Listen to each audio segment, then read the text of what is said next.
तर नमस्कार, तुमचं स्वागत आहे माझ्या या ब्लॉगमध्ये. तर ब्लॉग शेवटपर्यंत पहा. आजचा ब्लॉग काही स्पेशल होणार आहे, तो म्हणजे मी रील्सला कशी तयार होते. तर सगळ्यात आधी मी चेहरा पाण्याने धुवून घेतला. त्यानंतर मी चेहरा पुसल्यानंतर मॉइश्चरायझर पल्सचं आणि त्यात थोडं बीबी क्रीम घेऊन थोडं चेहऱ्यावर अप्लाय केलं. जिथे जिथे मला डार्क सर्कल किंवा असं स्पॉट वाटत होतं तिथे मी थोडं ते अप्लाय करून घेतलं. तर तुम्ही बघू शकता कशा प्रकारे मी अप्लाय केलं आहे ते. बऱ्याच लोकांना प्रश्न पडतो की मी इतका वेळ कसा काढू शकते मेकअप करायला. तर मेकअप काही बेसिक फारसं मेकअप नसतं ते, किंवा असं पार्लरचं काही मेकअप नसतं, कारण की फिल्टर दिलेलाच असतो ऑलरेडी. त्याच्यामुळे आता हा साध्या कॅमेराचा कॅप्चर केलेला व्हिडिओ आहे. तर तुम्ही बघू शकता माझ्या चेहऱ्यामध्ये फरक दिसणारच आहे तुम्हाला. तर मी ते क्रीम आणि मॉइश्चरायझर अप्लाय केलं. त्यानंतर घेतलं आहे थोडं पावडर होतं आपलं व्हाईट, पण साधं कुठलं कॉम्पॅक्ट पावडर किंवा काही असं मी यूज करत नाही, कारण मला ना माझी स्किन ड्राय असल्याकारणानं मला जास्त कुठले प्रॉडक्ट सूट होत नाही. त्यानंतर हे बघा, मी आयब्रो पेन्सिलने आयब्रो फिल करत होती.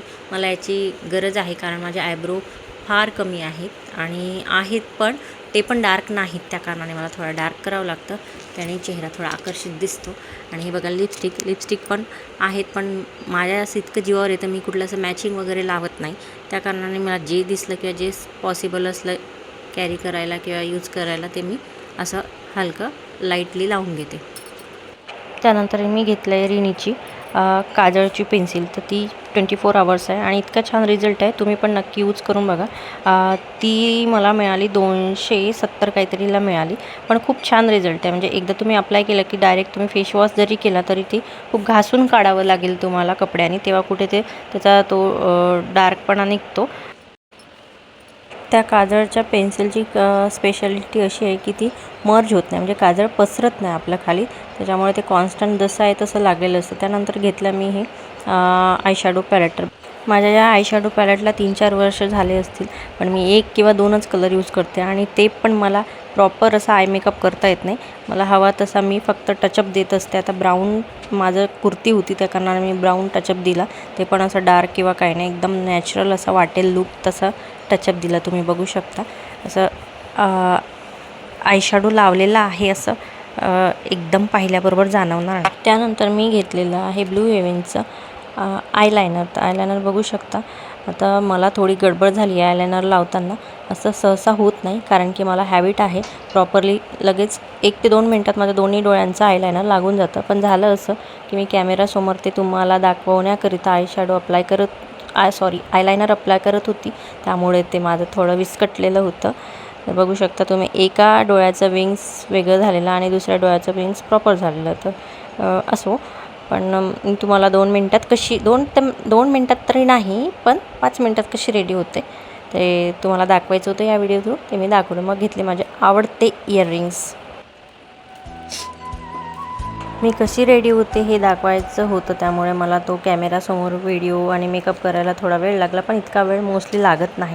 त्यानंतर लावली मी डायमंडची टिकली आणि तुम्ही बघू शकता नंतरचा स्टेप होती केसांची. तर मी केस काही जास्त अशी हेअरस्टाईल वगैरे कुठली व्हिडिओमध्ये करत नाही. मोस्ट ऑफ माझ्या प्रत्येक व्हिडिओमध्ये तुम्हाला ओपन हेअर दिसतात, कारण की मला ओपन हेअर खूप आवडतात. आणि सगळ्यात महत्त्वाचं होतं म्हणजे सिंदूर. तर तुम क्या जानोगे एक चुटकी सिंदूर की किंमत, रमेश बाबू असं ते होतं, म्हणून ते लावावेच लागते. तर हा होता माझा फायनल लूक. तर तुम्ही बघू शकता अशी मी रेडी होते.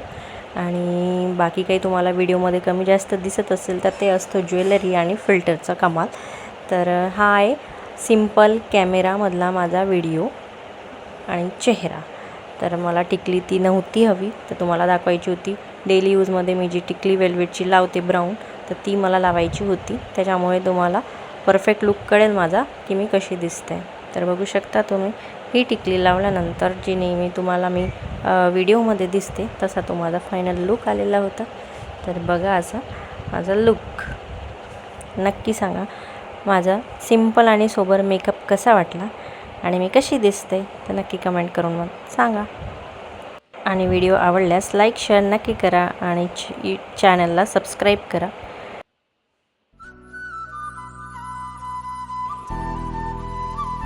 त्यानंतर तुम्ही बघू शकता की एवढं सिंपल मेकअप झाल्यानंतरही त्याची कशी पसारा होतो, ते मग ते तसं ठेवावं लागतं घाई गडबडीमध्ये.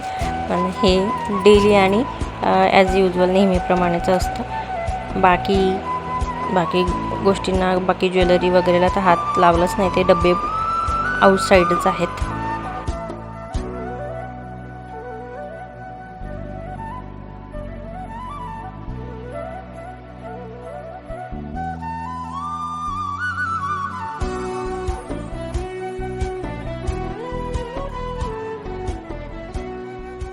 बाय.